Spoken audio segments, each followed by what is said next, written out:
Aí, galera, estamos aqui no mato fechado. Nós não sabemos nem onde nós estamos, mas nós estamos aqui. O quê? Esses pau é perto de goiaba.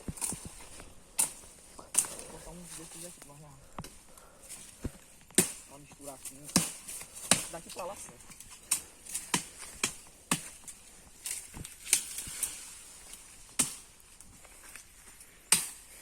Esse afogo é maior que isso. Tá convidado, hein? Esse é pra mim. Danado que é quadrilha no dia. Quando? Se vocês for dançar. Quando? É pra ser dia 24. Ah, sei não. Qual é do dia aí? É dia 22, eu acho. Um Não. que é de 22 aí, outro... Dia 24, talvez sempre quem faz pode ser o prefeito na praça. É no dia oficial. É mesmo, na praça sempre nós dança. Ó, escuta aí, ó. Esse teu bicho fazendo. Ihu! Barraca berrando. Ué, mas nós entrava aí. Uma vez o menino até levou até uma bolsa de suplemento. Bolacha creme crack com água e suco. Se perder, é.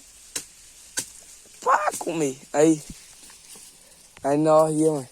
Tinha, uma vez nós encontramos um monte de véi com os cavalos tomando banho dentro de um açudezinho.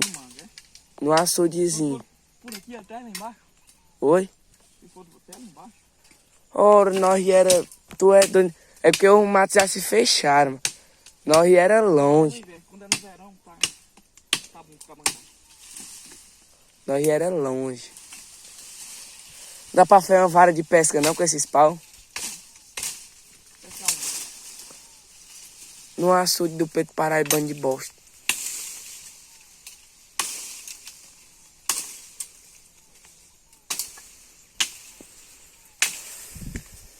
Nossa, ninguém mais renta, porque tem uma jiboia lá.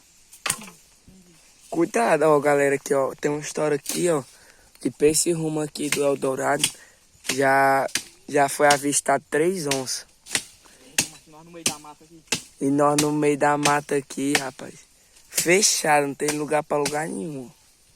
Mas tá mais nada. Tô com a assadeira com esse pau aqui. Ele ganha com a boca aberta e enfia no buraco dele. Ó.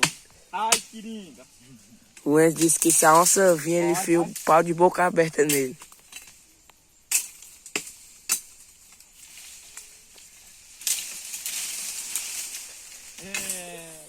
Ei, galera, nós vamos cortar os pau aqui. Quando nós tivermos se embora, aí eu começo a gravar de novo.